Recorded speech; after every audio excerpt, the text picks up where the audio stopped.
તિરુપતિના પ્રસાદ મુદ્દે સાધુ સંતોમાં રોષ પ્રવર્તી રહ્યો છે। રામ જન્મભૂમિના પૂજારી આચાર્ય સત્યેન્દ્રનું નિવેદન સામે આવ્યું છે। આ સનાતન ધર્મ પર મોટો હુમલો છે તેવું આચાર્ય સત્યેન્દ્રએ કહ્યું। સનાતન ધર્મ પર હુમલાનું મોટું ષડયંત્ર છે। સરકારે તપાસ કરી પગલાં લેવા જોઈએ, ગુનેગારોને સજા થવી જોઈએ તેવું આચાર્ય સત્યેન્દ્રએ કહ્યું।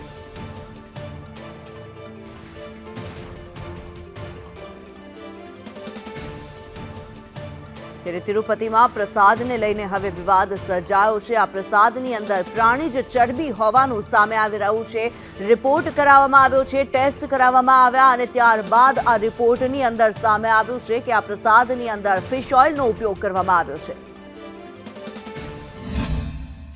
जैसा जांच हुआ है उससे स्पष्ट हो गया है कि ना इसमें जो है यह चर्बी मिलाया गया है और मछली का तेल मिलाया गया है और वहाँ की जो सरकार थी उसको संज्ञान में है कि नहीं है और कब से मिलाया जा रहा है इसका भी पता नहीं है। ये हमारे मैं समझता हूँ अंतर्राष्ट्रीय षड्यंत्र है। हमारे जो सनातन धर्म है इस पर कुठाराघात है और इसकी बड़ी गंभीरता से सरकार को लेना चाहिए।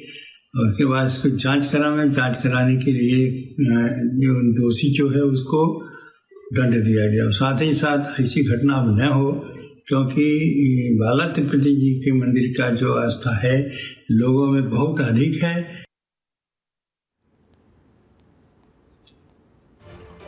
ત્યારે તિરુપતિમાં અપાતા પ્રસાદને લઈને અત્યારે જે વિવાદ સર્જાયો છે, જ્યારે પ્રસાદમાં પ્રાણીજ ચરબીનો ઉપયોગ થયાનો આરોપ લગાવવામાં આવ્યો છે। ત્યારે જ્યોતિર્નાથ મહારાજ અમારી સાથે ફોન લાઈન પર જોડાયેલા છે। જ્યોતિર્નાથ મહારાજ, સ્વાગત આપનું સંદેશ ન્યૂઝમાં। સવાલ એ જ રહેશે, તિરુપતિ મંદિર કે જ્યાં આસ્થાનું કેન્દ્ર માનવામાં આવે છે, હજારો લોકો આવે છે અને તેમને પ્રસાદ જ્યારે આપવામાં આવે છે, આ પ્રસાદની અંદર પ્રાણીજ ચરબી ઉમેરવાની જે વાત સામે આવી રહી છે, આપનું શું કહેવું છે? પહેલા તો વાત એ છે કે આ બહુ દુઃખદ ઘટના છે। સનાતન ધર્મ પર એક પ્રકારે હુમલો કહેવાય આને, અને તલસ્પર્શી તપાસ થવી જોઈએ ને આજે લોકોની આસ્થા સાથેનો ખેલવાડ છે। સનાતન ધર્મના લોકોની આસ્થા જે છે એક જોડાયેલી છે અને ભગવાનને આવું ચડાવવામાં આવે તે ખરેખર ખૂબ જ દુઃખદ ઘટના છે। આ ક્યાંય ચલાવી લેવા યોગ્ય નથી। નાની હદ પર કડકમાં કડક કાર્યવાહી થવી જોઈએ। ખાલી વાર્તાઓ થવી ના જોઈએ। બીજું કે આ જે પ્રકારના કૃત્ય થતા છે તેના જવાબદાર કોણ છે? કારણ કે આવું વારંવાર થાય છે। તમે જુઓ કે ડુપ્લિકેટ ઘી વાળી મેટર પણ આપણે અંબાજીથી નથી ચૂક્યા છું। આજે ક્યાં જઈને અટકશે? આ ક્યાં ભગવાન સાથે બી ખેલવાડ કરો તો તમે કઈ જાતિના લોકો છો, કેવા લોકો છો? આ મોટો પ્રશ્ન ઉભો થાય છે। બિલકુલ જ્યોતિર્નાથ મહારાજ, આપને એ પૂછવા માંગીશ, જે પ્રમાણે પ્રસાદનો રિપોર્ટ કરાવવામાં આવ્યો હોવાની વાત સામે આવી રહી છે અને આ રિપોર્ટની અંદર એવું સામે આવ્યું છે કે પ્રસાદની અંદર પ્રાણીજ ચરબી છે, સાથે જ ફિશ ઓઇલનો ઉપયોગ કરવામાં આવ્યો છે। જ્યારે હજારો લોકો, લાખો લોકો મંદિરમાં દર્શન કરવા માટે જતા હોય છે, પ્રસાદ આરોગતા હોય છે, માથે ચડાવતા હોય છે આ પ્રસાદને, અને જે શાકાહારી હોય છે અને મંદિરની અંદર આ પ્રમાણે આવો પ્રસાદ આપવો કેટલો યોગ્ય? પ્રસાદનો મતલબ જ છે કે પ્રભુના સાક્ષાત દર્શન। કદાચ પ્રભુના દર્શન ન કરી શકાય તો પ્રભુના ચડાવેલો પ્રસાદ લોકો ખાય તો એક આનંદની અનુભૂતિ થતી હોય ને ત્યારે એ જ વસ્તુ તમે જ્યારે આવી રીતે નોનવેજની વસ્તુ અંદર ઉમેરાતી હોય, બધા શાકાહારી જ હોય, ભગવાનની ચરણે ગયેલા ને ભગવાનને પણ શાકાહાર જ ચડતો હોય, ત્યારે તેની અંદર આવી રીતનું કૃત્ય ખરેખર ક્યાંય પણ યોગ્ય નથી અને આ યોગ્ય જરા પણ નથી। કોઈ રીતે ચલાવી લેવાય તેમ નથી, કારણ કે કરોડો લોકોની આસ્થા સાથેનો ખેલવાડ છે। ખાલી નામ કાઢે તિરુપતિની અંદર કેટલી બધી ભીડ થતી હોય છે, લાઈનો લાગતી હોય છે ને ત્યાં ગાડી આવું થતું હોય તો બીજું તો ક્યાં અપેક્ષા કરીએ આપણે? બિલકુલ, અને જ્યોતિર્નાથ મહારાજ, અહીંયા સવાલ એ થઈ રહ્યો છે કે તિરુપતિ મંદિર લાખો ભક્તો આવે છે, દેશ દુનિયામાંથી ભક્તો આ તિરુપતિ મંદિરની અંદર દર્શન કરવા માટે આવતા હોય છે। લાખોની સંખ્યામાં આ મંદિરને ભેટ સોગાદો દાન મળતું હોય છે, ત્યારે ઘીના અંદર આવો ભ્રષ્ટાચાર કરવામાં આવી રહ્યો છે, તેને લઈને શું કહેવું છે? જે 1000 રૂપિયા બહાર ઘી મળે છે એ 325 રૂપિયામાં લેવામાં આવેલું હોવાનું સામે આવી રહ્યું છે। આવું વારંવાર ઘણા બધા મંદિરોમાં થાય છે। મારા નજરમાં પણ ગુજરાતમાં પણ એક બે મંદિરમાં આવ્યું હતું, અમે લોકોએ બહાર પણ પાડ્યું હતું, 425 રૂપિયા ઘી લેતા હતા। કેવી રીતે શક્ય છે? જ્યારે આ જ વસ્તુ હવે તિરુપતિમાં પણ થઈ। આજે તમારી પાસે કરોડો રૂપિયાની સંપત્તિ છે, શું કામ પ્રસાદમાં ભેળસેળ કરો છો?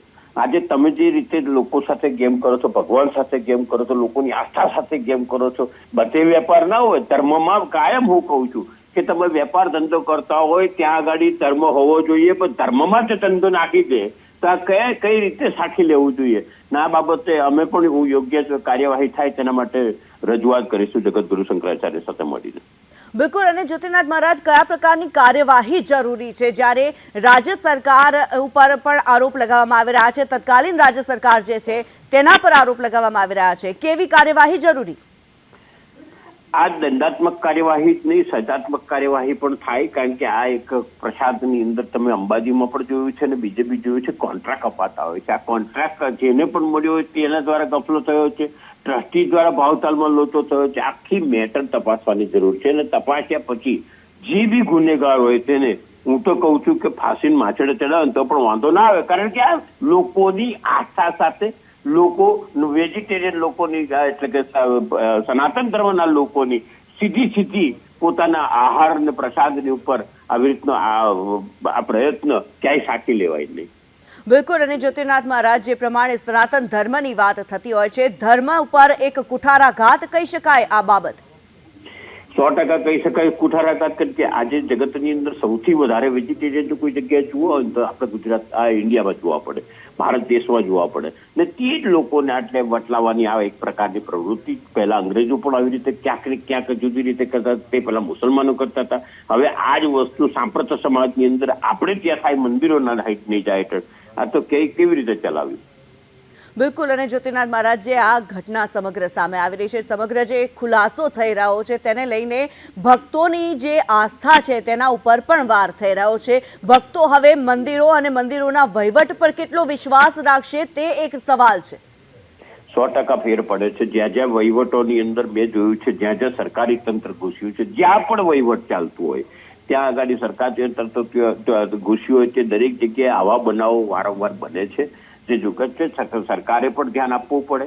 સરકાર કાયમ વાત કરતી હોય છે કે અમે સનાતનના બહુલક પ્રજા સનાતન છે, અમે એમનું માન અને આસ્થા જાળવીશું. આ આસ્થા જાળવે છે, આ શું થાય છે? આ કોઈ આસ્થા નથી જાળવતું, ખાલી કેવી રીતે ટ્રસ્ટના રૂપિયા વધે તેની ઉપર ધ્યાન આપતા હોય છે ને કરોડો લોકોની આસ્થા સાથે આવો કુઠારાઘાત થતા હોય ત્યારે સરકારે જાગવાની જરૂર છે હવે.